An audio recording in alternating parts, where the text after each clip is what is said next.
ಮಹಾದೇವಿ ಅಮ್ಮ ಶ್ರೀ ಚಕ್ರವಾಸಿನಿ. ಏನಾದ್ರು ಆಧಾರ ಪತ್ರ ಅದು ಇದು ಇದ್ರೆ ಕೊಡಿ, ಸಾಲ ಕೊಡೋಣ. ಇಲ್ಲ ಅಂದ್ರೆ ನೀವಿನ್ ಹೊರಡ್ಬೋದು. ಈ ಸ್ಪರ್ಧೆಯಲ್ಲಿ ನಾನೇ ಗೆಲ್ಲೋದು. ನಾನು ಗೆದ್ರೆ ನೀನು ಅಳ್ತೀಯ. ಸುಮ್ಮನೆ ಇವೆಲ್ಲ ಬೇಕಾ ನಿನಗೆ? ಹೆಜ್ಜೆ ಮುಂದೆ ಟಾಗಿರ ಸಗೊಂದಿಕ್ಕ, ಹಿಂದೆ ಹೇಳೋ ಮಾತೇ ಇಲ್ಲ. ಏನಾಗತ್ತೋ ಅದಾಗ್ಲಿ. ನಂಗೆ ಮಹಾತಾಯಿ ಆಶೀರ್ವಾದ ಇದೆ. ನಿನ್ ಚಿನ್ನದ ಬಳೆ ಸರ ಓಲೆ ಎಲ್ಲ ಏನ್ ಮಾಡ್ದೆ? ಎಲ್ಲಿಟ್ಟಿದ್ಯಾ? ಬಂಗಾರಿ ಅವ್ರ ಪರ ವಾಚದಕ್ಕೆ ಒಪ್ಪಿರೋ ವಕೀಲರಿಗೆ ಮುಂಗೂಡ ಕೊಡೋದಕ್ಕೋಸ್ಕರ ನನ್ನ ಒಡವೆಗಳನ್ನ ಮಾರಿದ್ದೀನಿ.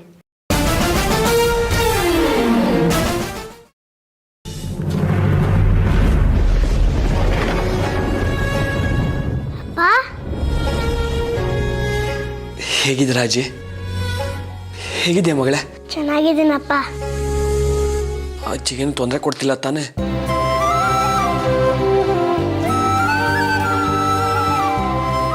ಪಾಪ, ಮುತ್ತಿನಂತ ಮಗಳು ಕಣೋ ನಮ್ಮ ಹಿರಣ್ಮಯಿ. ಎಲ್ಲ ಜವಾಬ್ದಾರಿನೂ ಅವಳೇ ನಿಭಾಯಿಸ್ತಿದ್ದಾಳೆ. ನೀನ್ ಹೇಗಿದ್ಯಪ್ಪ? ಅಜ್ಜಿ, ಜೈಲಲ್ಲಿ ಇನ್ನೇ ಹೇಗಿರಕ್ಕೆ ಸಾಧ್ಯ? 3 ಹೊತ್ತು ಊಟ ಹಾಕ್ತಾರೆ, ದಿನಗಳ ಲೆಕ್ಕ ಹಾಕ್ಕೊಂಡು ಮೂಲೆಯಲ್ಲಿ ಕೂತ್ಕೊಂಡಿರೋದಷ್ಟೇ.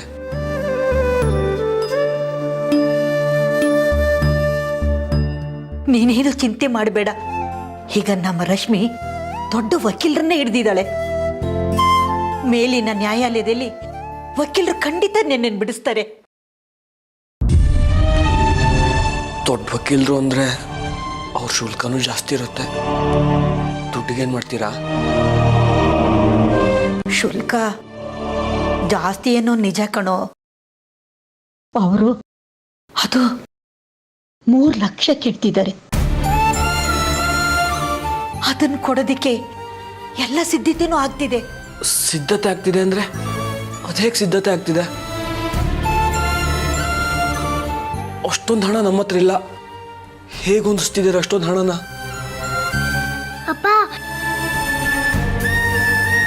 ಈಗ ನಮ್ಮೂರಲ್ಲಿ ಕನಕದಾಸರ ಜಯಂತಿಗೆ ಒಂದು ಸ್ಪರ್ಧೆ ಮಾಡ್ತಿದ್ದಾರೆ.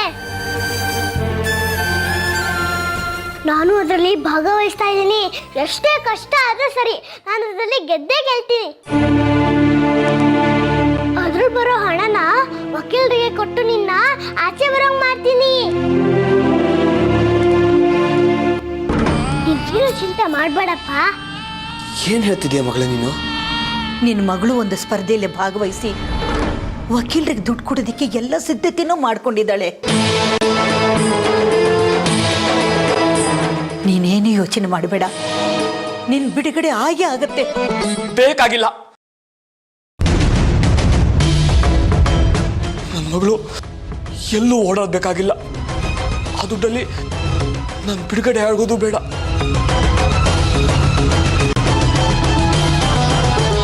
ನಾನು ಕಡೆವರೆಗೂ ಇಲ್ಲೇ ಬಿದ್ದು ಸಾಯ್ತೀನಿ. ನನ್ನ ಮಗಳು ಎಲ್ಲೆಲ್ಲ ಓಡಿ ಬಿದ್ದು ಮೈಯೆಲ್ಲ ಗಾಯ ಮಾಡಿಕೊಂಡು ಅವಳು ನೋವು ಪಡೋದು ಬೇಡ. ಹಾಗಂದ್ರೆ ಹೇಗೋ? ನಮ್ಮ ಶೇಖರನು ಎಲ್ಲಾ ಕಡೆ ಪ್ರಯತ್ನ ಪಟ್ಟ. ಎಲ್ಲೂ ಅಷ್ಟೊಂದು ಹಣ ಸಿಗ್ಲಿಲ್ಲ. ಮನೇನಾದ್ರೂ ಮಾರೋಣ ಅಂದ್ರೆ ಯಾರು ಕೊಂಡುಕೊಳ್ಳೋರು ಇಲ್ಲ. ಇನ್ಯಾಗಪ್ಪ ನಿನ್ನನ್ನು ಕಾಪಾಡ್ಕೊಳ್ಳೋದು? ಏನೋ ಅದೃಷ್ಟ ಅನ್ನೋ ಹಾಗೆ ಇದೇ ಸಮಯಕ್ಕೆ ಒಂದು ಸ್ಪರ್ಧೆ ಬಂದಿದೆ. ಅಲ್ಲಿ ನಿನ್ನ ಮಗಳು ಗೆದ್ದು ಆ ಹಣದಿಂದ ನಿನ್ನ ಬಿಡಿಸ್ಕೊಳ್ಬೇಕು ಅಂತ ಆಸೆ ಪಡ್ತಿದ್ದಾಳೆ ಕಣೋ. ಹೇಳದ್ನಲ್ಲ ಬೇಡ ಅಂತ. ನನ್ನ ಮಗಳು ಕಷ್ಟಪಡೋದು ಬೇಕಾಗಿಲ್ಲ. ಅವಳಿಂದ ಚಿಕ್ಕ ಮಗು, ಅವಳ ಹತ್ರ ಇಂಥ ಕಷ್ಟದ ಕೆಲಸಗಳನ್ನೆಲ್ಲ ಮಾಡಿಸ್ತೀರಾ? ನಾನು ಬಿಡುಗಡೆ ಆದ್ರೂ ನೆಮ್ಮದಿ ಇರಲ್ಲ. ಆ ನೋವಲ್ಲೇ ಕೊರಗು ಹಾಗಾಗುತ್ತೆ.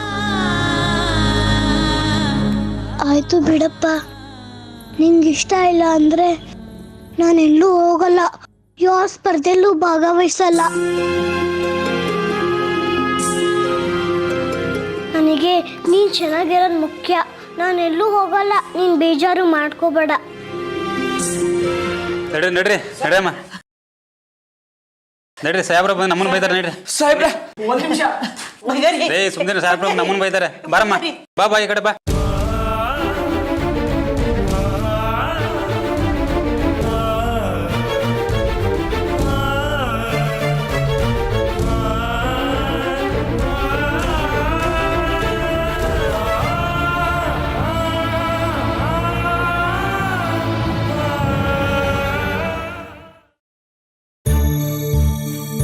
ಎಷ್ಟೊತ್ತಾಯ್ತು ನಾನು ಇಲ್ಲಿ ಬಂದು.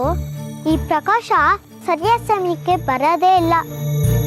ಹಾಳಾದವನು ಏನ್ ಮಾಡ್ತಿರ್ತಾನೋ ಏನೋ. ಥೂ, ಬರ್ಲಿ ಇವತ್ತು ಅವನಿಗೆ ಸರಿಯಾಗಿ ಗ್ರಾಚಾರ ಬಿಡಿಸ್ತೀನಿ.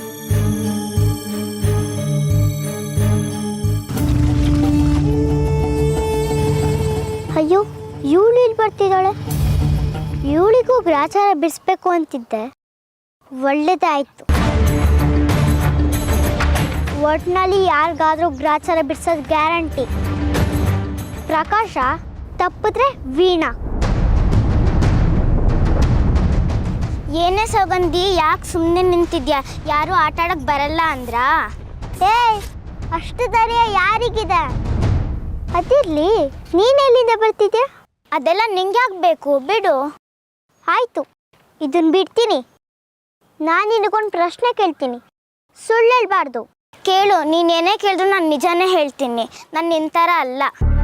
ನಿನ್ ಗೆಳತಿ ಹಿರಣ್ಮಯಿ ಸ್ಪರ್ಧೆಯಲ್ಲಿ ಭಾಗವಹಿಸಲ್ಲ ಅಂದವಳು ಅಭ್ಯಾಸಕ್ಕೆ ಯಾಕೆ ಬಂದಿದ್ಲು? ಯಾಕೆ ಆಶ್ಚರ್ಯ ಆಗ್ತಿದ್ಯಾ ಇಲ್ಲ ಭಯ ಆಗ್ತಿದ್ಯಾ? ಭಯನೂ ಇಲ್ಲ, ಮಣ್ಣಾನ್ಗಟ್ಟಿನೂ ಇಲ್ಲ. ಅದು ನನಗೆ, ನಾನು ಯಾರು ಅಂತ ಗೊತ್ತು ತಾನೆ. ಮಾತಾಡಿದ್ದೆ ಮಾತಾಡಬೇಡ ಸೌಗಂಧಿ, ಕೇಳಿ ಕೇಳಿ ಸಾಕಾಗಿದೆ. ಇಡೀ ಊರಿಗೆ ಗೊತ್ತು ನೀನು ವಿರೂಪಾಕ್ಷ ಶಾಸ್ತ್ರಿ ಮೊಮ್ಮಗಳು ಅಂತ. ನನಗೆ ಅನುಮಾನ ಕಣೆ, ಹಿರಣ್ಮಯಿ ಸ್ಪರ್ಧೆಯಲ್ಲಿ ಭಾಗವಹಿಸಕ್ಕೆ ನೀನೇ ಏನೋ ಕಿತಾಪತಿ ಮಾಡಿದ್ಯಾ.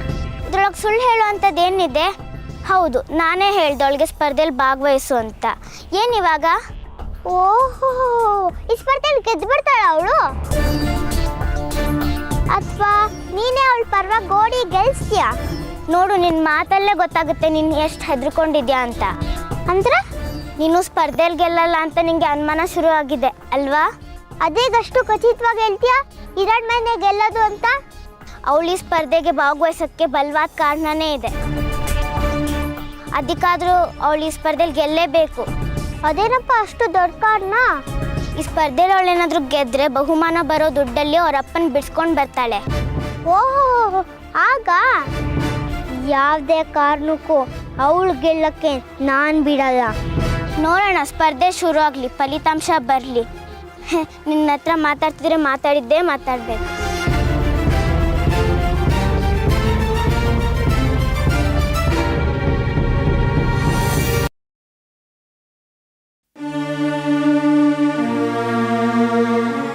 ಸಾಹೇಬ್ರ ಕರೀತಾರೆ, ಬರಪ್ಪ.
ಏನಪ್ಪ ಬಂಗಾರಿ ನಿನ್ನ ಕೊನೆ ಆಸೆ? ಇಂಥ ಸಮಯದಲ್ಲಿ ಏನಾಸೆ ಇರುತ್ತೆ? ನಾನು ತಿಳಿದು ತಪ್ಪು ಮಾಡಿಲ್ಲ, ಆದರೆ ನಿಮ್ಮ ದೃಷ್ಟಿಯಲ್ಲಿ ನಾನು ತಪ್ಪು ಮಾಡಿದ್ದೀನಿ ಅಂತ ತಿಳ್ಕೊಂಡಿದ್ದೀರಾ. ಬೇರೆಯವರಿಗೆ ಅದು ಸರಿ ಅಂತ ಅನ್ಸ್ಬೋದಲ್ವಾ, ಆದರೆ ನಿಮ್ಮ ದೃಷ್ಟಿಲಿ ನಾನು ಮಾಡಿದ ತಪ್ಪು ಅಂತ ಅನಿಸಿ ನನ್ನ ಜೀವ ತೆಗಿತಿದ್ದೀರಾ. ನನ್ನ ಕೊನೆ ಆಸೆ ಏನಪ್ಪ ಅಂತಂದರೆ ನಾನು ಬಿಡುಗಡೆ ಆಗಬೇಕು, ನನ್ನ ಮಗಳ ಜೊತೆ ಜೀವನ ಮಾಡಬೇಕು, ಅವಳ ಭವಿಷ್ಯನ ಚೆನ್ನಾಗಿ ನಿರೂಪಿಸ್ಬೇಕು. ಇದೇ ನನ್ನ ಕೊನೆ ಆಸೆ. ಪೂರೈಸ್ತೀರಾ? ಅದೆಲ್ಲ ಆಗಲ್ಲ, ಮುಗ ಮಚ್ಚ.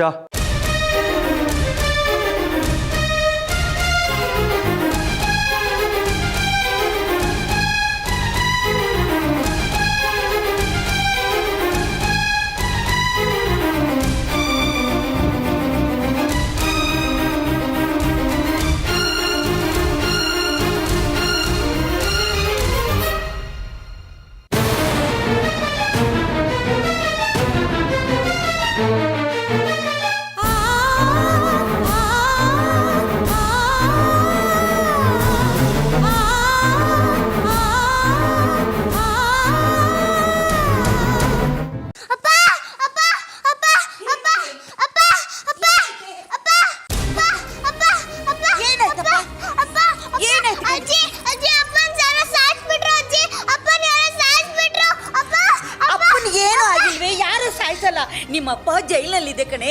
ಯಾಕಮ್ಮ ಯಾಕೆ ಕೂಗಾಡ್ತಿದ್ಯಾ? ಅಪ್ಪ ಎಲ್ಲೂ ಹೋಗಿಲ್ಲ ಕಣೆ, ಜೈಲಲ್ಲಿದೆ ಕಣೆ.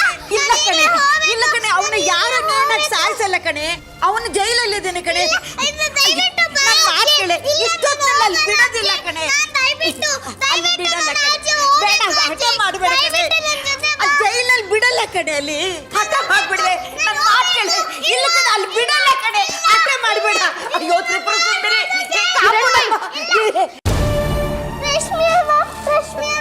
ಅಪ್ಪನ ಯಾರೋ ಇಲ್ಲಿ ಗಂಟಾಕಿ ಸಾಯಿಸ್ಬಿಟ್ಟಿದ್ದಾರೆ. ಬನ್ನಿ ಹೋಗೋಣ, ಬನ್ನಿ ಈಗಲೇ ಹೋಗೋಣ, ಬನ್ನಿ ಬನ್ನಿ ಹೋಗೋಣ. ಪುಟ್ಟ, ಇಲ್ಲಿ ನನ್ನ ಮಾತು ಕೇಳು. ಇಲ್ಲ ಇಲ್ಲ ಇಲ್ಲ ಪುಟ್ಟ, ಬಾಯ್ಲಿ, ನನ್ನ ಮಾತು ಕೇಳು. ನೋಡು, ನಿಮ್ಮಪ್ಪಂಗೆ ಏನೂ ಆಗಿರಲ್ಲ. ನಾಳೆ ಬೆಳಗ್ಗೆ ನಿಮ್ಮ ಅಪ್ಪನ ಹತ್ರ ಕರ್ಕೊಂಡು ಹೋಗ್ತೀನಿ. ನೀನೇನು ಯೋಚನೆ ಮಾಡಬೇಡ, ನಾನು ನಿನ್ನ ಜೊತೆನೇ ಇರ್ತೀನಿ, ಆಯ್ತಾ ಪುಟ್ಟ? ಇವಾಗ ಒಂದು ಕೆಲಸ ಮಾಡು, ನೀನು ನನ್ನ ತೊಡೆ ಮೇಲೆ ಮಲ್ಕೋ. ನಿಂಗೆ ಯಾವ ಕೆಟ್ಟ ಕನಸು ಬೀಳಲ್ಲ. ಬಾ ಬಾ, ನಾನು ನಿನ್ನ ಜೊತೆನೇ ಇರ್ತೀನಿ.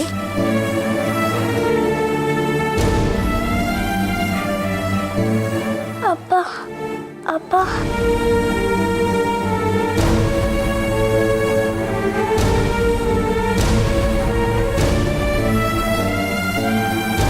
ಅಪ್ಪ ಅಪ್ಪ ಅಪ್ಪ ಅಪ್ಪ ಅಪ್ಪ ಅಪ್ಪ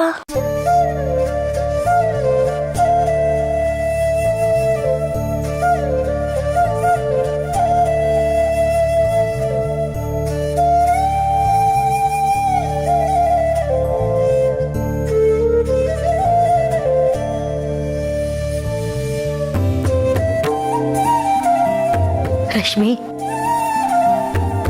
ಇಷ್ಟೊತ್ತಲ್ಲಿ ನಮ್ಮನೆಗೆ ಯಾಕಮ್ಮ ಬಂದೆ? ಅದು ಅಮ್ಮ, ಹಿರಣ್ಮೈಗೇನೋ ಆದಂಗನ್ಸ್ತು, ಅದಕ್ಕೆ ಬಂದೆ. ಇದೇ ಕಣಮ್ಮ ತಾಯಿ ಕರುಳು ಅನ್ನೋದು. ನಾನು ಎಷ್ಟೇ ಹೇಳಿದ್ರು ಇವಳಿಗೆ ಸಮಾಧಾನ ಆಗೋಲ್ಲ. ಈ ಮನೆಗೆ ನಿನ್ನಂಥವ್ರೊಬ್ರು ಬೇಕಮ್ಮ. ನಿನ್ನ ಇವಳ ಬಂದ ಯಾವಾಗಲೂ ಹೀಗೆ ಇರೋ ಹಾಗೆ ಆ ತಾಯಿ ಆಶೀರ್ವಾದ ಮಾಡಲಿ. ಅಮ್ಮ, ನನ್ನ ನಿಮ್ಮ ಮನೆಯವಳಂತಲೇ ತಿಳ್ಕೊಳ್ಳಿ. ಈ ಕಷ್ಟಗಳೆಲ್ಲ ನಿಮಗೆ ನನ್ನಿಂದಾನೇ ಬಂದಿರೋದು. ಹಾಗಾಗಿ ಈ ಕಷ್ಟ ಎಲ್ಲ ನಿವಾರಣೆ ಆಗೋವರೆಗೂ ನಾನು ನಿಮ್ಗಳ ಜೊತೆನೇ ಇರ್ತೀನಿ, ಎಲ್ಗೂ ಹೋಗಲ್ಲ. ನಿನಗೆ ನಮಗಿಂತಲೂ ಕಷ್ಟ ಹೆಚ್ಚಿದೆ, ಆದರೂ ನೀನು ನಮಗಾಗಿ ಮಿಡಿತಾ ಇದೀಯಾ. ಆಗ್ಲಿ, ಆ ಮಹಾತಾಯಿ ಇಚ್ಛೆ ಏನಿದೆಯೋ ಹಾಗೆ ಆಗ್ಲಿ.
श्रीचक्रप्रियवासिनी भगवती श्रीराजराजेश्वरी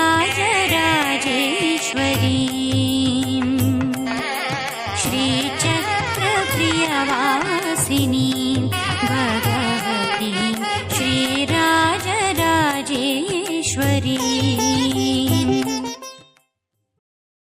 ಅಬ್ಬಬ್ಬಬ್ಬ ಏನ್ ಬಿಸಿಲು ಹೊರಗಡೆ.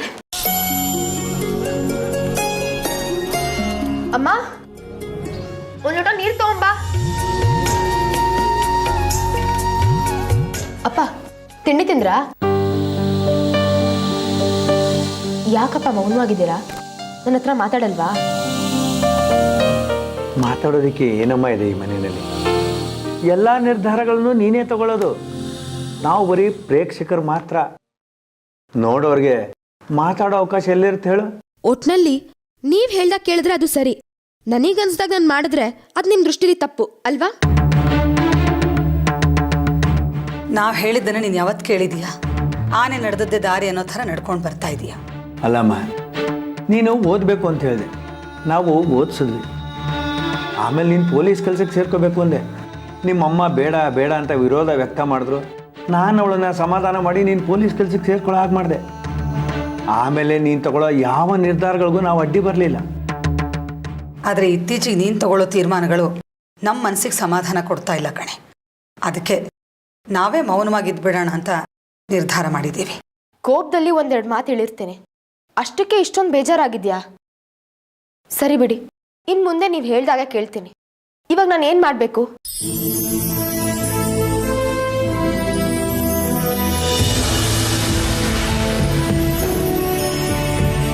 ನೋಡು ರಶ್ಮಿ, ನಾವೇನೇ ಹೇಳಿದ್ರು ನೀನು ಒಳ್ಳೇದಕ್ಕೆ ಅಲ್ವೇನೆ. ನಿನಗದು ಯಾಕೆ ಅರ್ಥ ಆಗ್ತಿಲ್ಲ? ನೀನು ಪೊಲೀಸ್ ಕೆಲಸ ಮಾಡ್ಕೊಂಡಿರೋದು ಬಿಟ್ಟು ಆ ಬಂಗಾರಿ ವಿಷಯಕ್ಕೆ ಯಾಕೆ ಮೂಗು ತೋರಿಸ್ತೀಯ? ಹಾಗೆಲ್ಲ ಮಾಡಿದ್ದಕ್ಕೆ ನೋಡಿದ್ಯಾ ನಮ್ಗೆ ಎಷ್ಟೊಂದು ಅನಾಹುತಗಳಾಯಿತು ಅಂತ. ಊರಲ್ಲೆಲ್ಲ ಎಷ್ಟು ಅವಮಾನ ಆಯಿತು. ತಲೆ ಎತ್ಕೊಂಡು ತಿರುಗದೇ ಇರೋ ಹಾಗಾಗಿದೆ. ಅವನಿಂದಾಗಿ ನಿನ್ನ ಕೆಲಸನೂ ನೀನು ಕಳ್ಕೊಂಡೆ. ಅದೆಲ್ಲ ಇವಾಗ ಆಗಿದೆಯಲ್ಲ, ಬಂಗಾರಿ ಅವ್ರ ಬಗ್ಗೆ ಮಾತಾಡೋದು ನಿಲ್ಸು. ಇವಾಗ ನಾನೇನು ಮಾಡಬೇಕು ಅದನ್ನು ಹೇಳು. ಅಂದರೆ ಈಗ ನಾವು ಹೇಳ್ದಂಗೆ ಕೇಳ್ತೀಯ ನೀನು? ಹ್ಞೂ, ಇನ್ನು ಮುಂದೆ ನೀವು ಹೇಗೆ ಹೇಳ್ತೀರೋ ನಾನು ಹಾಗೆ ಕೇಳ್ತೀನಿ.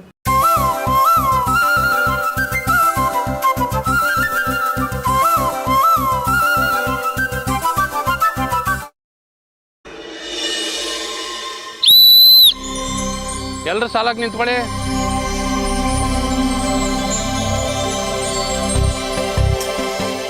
ಯಾರು ಗಲಾಟೆ ಮಾಡಬಾರ್ದು. ಹೇಳಿದ್ದನ್ನ ಕೇಳಿಕೊಂಡು ಶಿಸ್ತಿಂದ ಕಲಿಬೇಕು. ಗೊತ್ತಾಯ್ತಾ?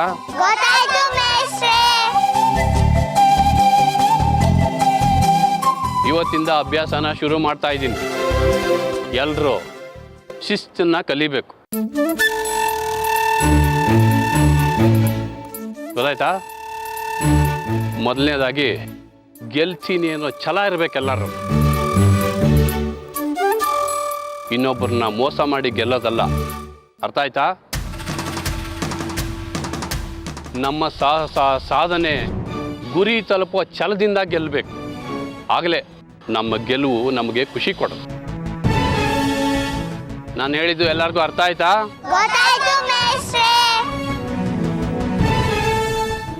ಈ ಸ್ಪರ್ಧೆಯಲ್ಲಿ ಓಡೋದು ತುಂಬ ಮುಖ್ಯ. ನಮ್ಮ ಕಾಲುಗಳನ್ನು ಗಟ್ಟಿ ಮಾಡ್ಕೊಳ್ಳೋದಕ್ಕೋಸ್ಕರ ಈ ಮೈದಾನ ಸುತ್ತ ಒಂದು ಸುತ್ತು ಓಡಬೇಕು. ಅರ್ಥ ಆಯ್ತಾ? ಆಮೇಲೆ ಯಾರ್ಯಾರು ಹೇಗೆ ಓಡಬೇಕು ಅಂತ ನಿರ್ಧಾರ ಮಾಡಿ ಮುಂದಿನ ತಾಲೀಮಿಗೆ ಸಿದ್ಧತೆ ಮಾಡ್ಕೊಳ್ಳೋಣ. ಗೊತ್ತಾಯ್ತಾ? ಈಗ ಎಲ್ಲರೂ ಹೋಗಿ ಆ ಗೆರೆ ಹತ್ರ ನಿಂತ್ಕೊಳ್ಳಿ.